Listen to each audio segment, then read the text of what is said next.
一起来看精彩短剧《福满欺凌》，天降锦鲤望全村故事解说。天界之中，一位身负无上锦鲤福运的仙人触犯天规，被师父当众责罚。师父下令封印他的全部记忆与一身福运，将他贬下凡间历劫，让他便利人间冷暖起落。同时立下严苛禁令，若他此生遇不到真心相待之人，身上的封印便永世不解，终身困于凡尘俗世之中。这场渡劫宿命，最终落到了凡间少女沈月河身上。沈月河自幼脸上带着一块天生胎记，被沈家全员认定为不祥灾星，从小到大受尽家人苛待与偏见。为了捞取彩礼，成全备受宠爱的姐姐沈金枝，沈家父母强行逼迫沈月河替姐出嫁。沈母态度绝情，直言沈月河既然已经替嫁，往后生死祸福皆与沈家无关，沈家不会再出半分钱财帮扶。沈月河的弟弟也在一旁附和嘲讽，称陆家长川身子孱弱，难以传宗接代，是个不折不扣的病秧子。灾星配病秧子，两人正好相配，谁也无需嫌弃谁。全家人都把沈金枝视作天生福星，不仅生得白净乖巧，还被大户公子看中，前程大好。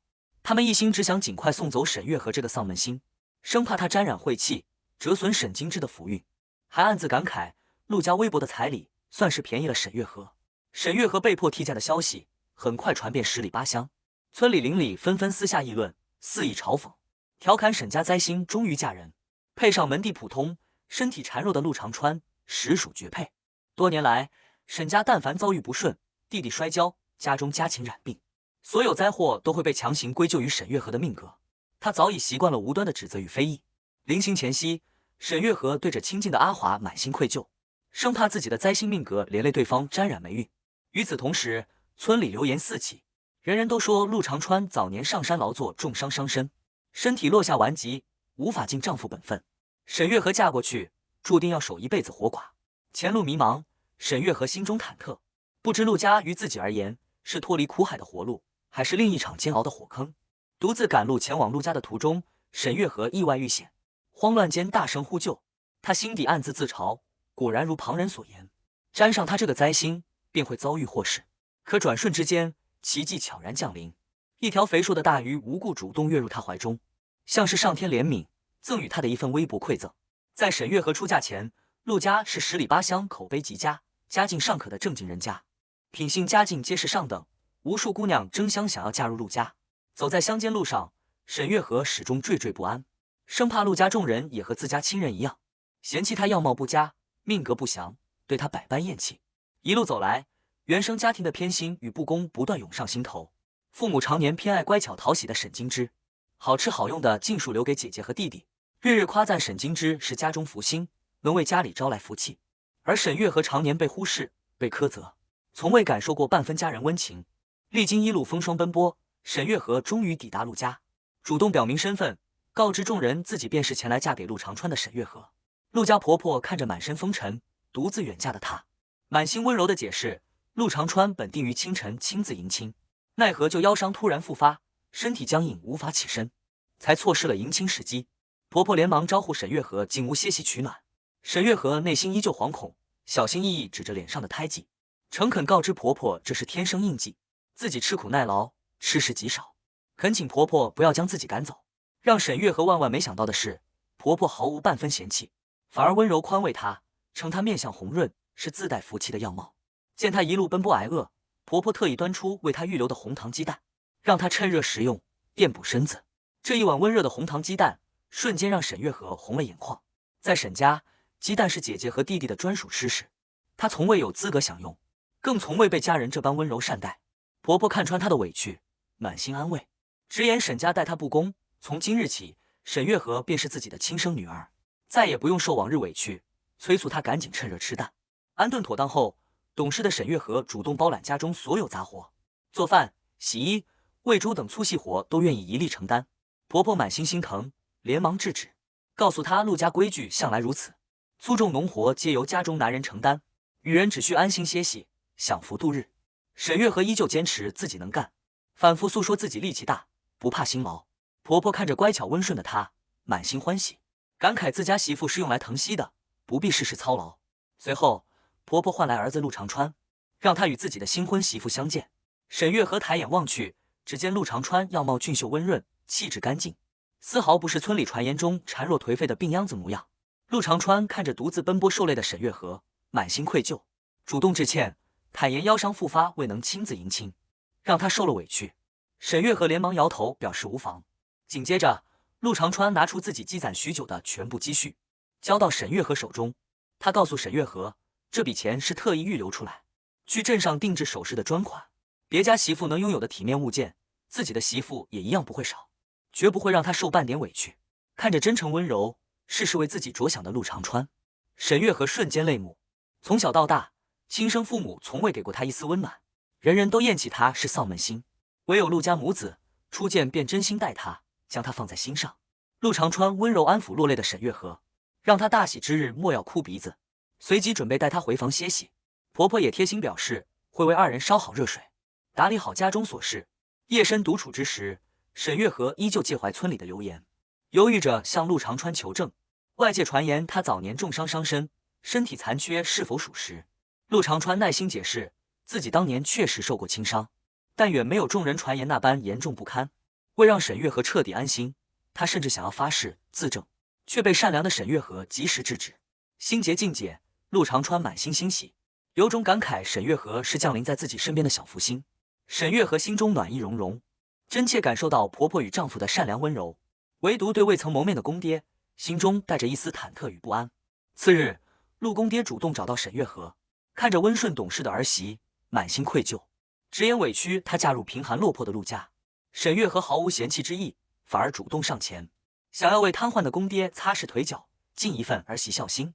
陆公爹连连劝阻，坦言自己双腿瘫痪3年，早已失去知觉，形同废人，无需他日日费心照料。随后，他拿出亲手打造的精致梳妆匣，作为新婚礼物赠予沈月河。这只梳妆匣是他用尽家中仅剩的上好木料，亲手打磨雕琢而成。看着精致的梳妆匣，沈月河内心满是触动。在沈家，只有沈金枝才有专属陪嫁妆匣，她从未拥有过属于自己的物件，而公爹亲手打造的礼物，远比姐姐的嫁妆更加珍贵精致。陆公爹看着梳妆匣，唏嘘不已。昔日他是10里8乡手艺顶尖的木匠，如今双腿瘫痪，连一张小板凳都无法打造，心中满是落寞遗憾。沈月河柔声宽慰公爹，鼓励他不要灰心，坚信他一定可以康复痊愈，重新站起来，重拾木匠手艺。就在他伸手触碰公爹双腿的瞬间，奇迹骤然发生。瘫痪3年，毫无知觉的双腿，竟传来了清晰的麻木与痛感。陆公爹又惊又喜，连忙让沈月河再次按压确认。真切感受到腿部知觉后，全家人欣喜若狂。随后赶来的大夫诊治过后，连连惊叹此事神奇，行医多年从未见过这般异象，直言陆公爹的腿有了痊愈的希望。陆家众人瞬间明白，这场突如其来的转机，全是新儿媳沈月河带来的福气。陆婆婆激动地抱住沈月河，直言她根本不是灾星，而是陆家天大的福星。多年求医无果的顽疾，在沈月河进门后立刻出现转机，足以印证她的福运旺盛。婆婆当即决定宰杀家中下蛋的老母鸡，为沈月河补养身体，犒劳这位福星儿媳。陆长川也将自己近日在镇上务工挣得的全部工钱交给沈月河，让她随意添置雪花膏、红头绳等小物件，不必省钱委屈自己。沈月河看着沉甸甸的钱款，满心惶恐，执意不肯收下。陆长川温柔告知，陆家向来是妻子管家管钱，这是陆家媳妇的体面与尊荣。饭桌上，婆婆心疼沈月河身形瘦弱，不停为她加肉补身。看着碗中温热的肉食，沈月河忽然落泪。家人连忙追问缘由，她平复心绪后轻声解释，自己只是太久没有感受过这般温暖，从未吃过这般暖心的饭菜。她缓缓道出自己在沈家的屈辱过往。从前在原生家庭，她连上桌吃饭的资格都没有，更谈不上吃肉享福。陆家众人听闻后满心心疼，愤慨不已，感慨沈家有眼无珠，苛待天赐福星，难怪常年运势衰败。陆长川温柔安抚沈月河，告知他过往的苦日子已然翻篇，从今往后，他和父母会全心疼他护他，往后皆是安稳好日子。婆婆也连忙附和，坦言这里便是她的亲生之家，让她安心定居。真切的温情包裹着沈月河，让她第一次体会到家的温暖与安稳。次日清晨，婆婆为了让沈月河散心解闷，特意带她上山游玩，叮嘱她只需静坐歇息，无需劳作。上山途中，沈月河意外发现一株品相极佳的野生黄芪，婆婆见状震惊不已。后山早已被村民轮番采摘殆尽，这般品相上好的珍贵药材早已难寻。婆婆笑着打趣，沈月河定是锦鲤转世，福运滔天，打算将药材售卖后，给她添置喜爱的小物件。下山之时，婆婆打算走山间径路，节省半个时辰脚程。可沈月河看着那条小路，心中莫名心慌不安，强烈的直觉让她坚决阻拦，执意绕远路下山。婆婆全然信任自家福星儿媳，当即听从她的提议，宁愿绕远求稳，也不愿冒险。二人绕路平安归家后，很快便听闻噩耗，那条众人常走的径路突发山体坍塌，多名抄近路的村民被山石掩埋，生死未卜。婆婆后怕不已，直言是沈月河救下了自己的性命，若不是她及时阻拦，自己早已遭遇不测。此事传开后，全村村民彻底改观，纷纷感慨从前的流言皆是谬误。沈月河根本不是灾星，而是实打实的祥瑞福星。自她嫁入陆家，陆家运势一路飙升，瘫痪多年的公爹得以好转，婆婆也侥幸躲过天灾。反观沈家，自沈月河离开后，运势骤降，灾祸频发。众人纷纷称赞沈月河是陆家乃至全村的救命活菩萨。常年被否定的沈月河依旧心性怯懦，不敢相信自己身负福运。婆婆见状，立刻护在她身前，驱散围观村民，带着她安稳回家，不让旁人惊扰她分毫。归家路上，沈月河满心感激道谢，婆婆却直言一家人无需客套。真切的温暖让沈月河心中重燃希望，坚信自己可以在这个新家彻底告别灰暗过往，重新活一次。不久后，陆长川将沈月河采摘的药材售卖，所得60多块钱款尽数交由他保管。这笔钱在普通农户家中足以支撑全家半年生计。面对丈夫的全然信任，沈月河没有私留，反而提议优先用于公爹治病，剩余钱款购置鸡鸭幼苗，在家中养殖，靠售卖禽蛋补贴家用，安稳度日。陆家众人一致赞同，一家人同心协力打理家事。很快，家中养殖的20只鸡每日可产数十颗鸡蛋，家境日渐红火，日子愈发有盼头。就在陆家生活蒸蒸日上之际，许久不曾往来的沈家众人突然上门搅局。沈母面色刻薄，当众斥责沈月河忘恩负义，是白眼狼。嫁入陆家后，便不再归家探望原生家人。沈母满心不甘地抱怨，沈月河离开沈家后，家中家禽不再产蛋，运势一落千丈。可沈月河却在陆家过得风生水起。他此次上门目的明确，沈金枝即将出嫁，嫁妆还差50块钱款。他强行逼迫沈月河拿出卖草药的收入，为姐姐凑齐嫁妆，撑场面。多年积压的委屈彻底爆发。沈月河第一次勇敢反驳原生家庭，她直言自己出嫁时，沈家未给一分嫁妆，如今姐姐婚嫁，自己没有分毫义务出钱补贴。沈母见她顶嘴，顿时怒火滔天，斥责她不知感恩，长了脾气，扬言若不是沈家为她敲定婚事，她根本没有如今的好日子。一旁的沈金枝满心嫉妒，眼红沈月河穿戴体面，佩戴精致银镯，日子远超自己。沈金枝与弟弟轮番逼迫沈月河掏钱，甚至上手抢夺她的银镯子，扬言将镯子融化重铸，给沈金枝做新首饰，还嘲讽沈月河命格晦气，不配佩戴精致物件，纯属浪费好物。沈月河死死护住镯子，坚定表示这是陆长川赠予自己的心意之物，旁人无权抢夺。沈家众人见他不肯妥协，愈发蛮横，直接上手撕扯抢夺，现场一片混乱。危急关头，陆长川及时归家，快步上前将沈月河护在身后，眼神冰冷地警告沈家众人：谁敢动自己媳妇一根汗毛，今日绝不轻饶。混乱拉扯间，沈金枝意外被划伤脸部，当场哭闹不止，唯恐破相影响婚嫁。沈家众人倒打一耙，怒骂沈月河是灾星转世，故意毁了沈金枝的姻缘。陆长川态度强硬，郑重警告众人：沈月河是他明媒正娶的妻子，不许任何人肆意诋毁欺凌，若在无理闹事，他必定强硬追责。沈家众人自知讨不到好处，只能不甘离去。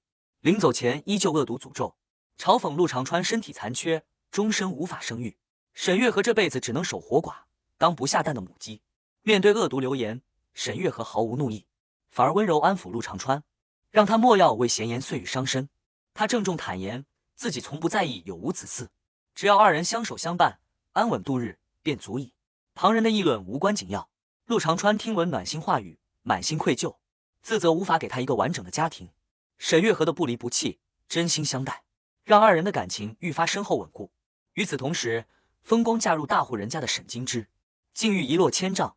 婚前他一直嘲讽沈月河困于山沟，伺候病秧子，自认命定富贵，穿金戴银。可她刚嫁入婆家，就因闹洞房意外流产。原来沈金枝婚前便与婆家公子私相授受，暗借珠胎，因身形藏不住孕肚，才仓促筹办婚礼，勉强风光出嫁。而这场变故早已被沈月河在预知梦中窥见，如今尽数应验。此事过后，沈月河再次做了一场不祥噩梦。他梦见村上游的水库堤坝突然坍塌，滔天洪水淹没村庄，冲毁田地房屋，无数村民死伤惨重，流离失所。梦醒后，沈月河心神不宁，笃定这不是普通梦境，而是上天降下的天灾预警。他立刻将此事告知陆家众人，催促大家尽快通知村长，带人排查堤坝隐患。起初众人都难以置信，水库堤坝修建多年，常年稳固，从未出现隐患，都以为是他多虑。但陆家众人始终信任沈月河的福星命格，坚信他的预警绝非虚言，立刻带他前往村委会禀报。村长起初觉得荒诞可笑，不愿仅凭一场梦境兴师动众，徒劳折腾。婆婆据理力争，直言沈月河是全村公认的福星，他的警示是天命征兆，若是忽视隐患，放任不管，堤坝坍塌必将酿成灭村大祸，无人能够承担后果。村长思虑再三，最终选择相信沈月河，带人前往水库实地排查。众人抵达堤坝后，瞬间心惊胆战。堤坝内部根基早已中空，一旦遭遇暴雨，水压暴涨，整座堤坝必然坍塌，下游村庄将尽数被淹，后果不堪设想。幸好众人及时排查，火速修缮加固，才彻底规避了这场灭顶天灾。全村人后怕不已，纷纷感念沈月河的救命之恩，称他是全村的活菩萨、救命恩人。村民们纷纷拿出家中好物上门答谢，都被沈月河温柔婉拒。历经数次福运事件，村民们终于彻底醒悟。众人发现沈月河脸上的胎记日渐淡化，不复初见时浓重。原来这块胎记并非灾星印记，而是所福印。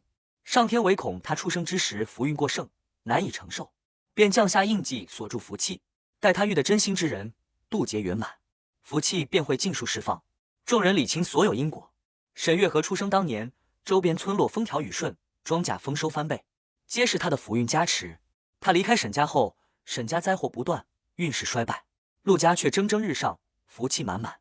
由此可见，沈月河是天赐福星，而事事算计、心术不正的沈金枝才是真正的灾星。流产受挫、风光尽失的沈金枝，听闻外界的所有评价，心中妒火中烧，怨气滔天。他自幼被家人捧在手心，自认天赋、样貌、婚嫁皆远超沈月河，如今却事事落败，受尽非议。他无法接受落差，固执认定沈月河是偷走自己福气的小人，才让自己运势暴跌，灾祸缠身。满心怨恨的沈金枝彻底将沈月河视作仇敌，暗暗埋下报复的种子。而此刻的沈月河依旧安稳度日，对即将到来的风波一无所知。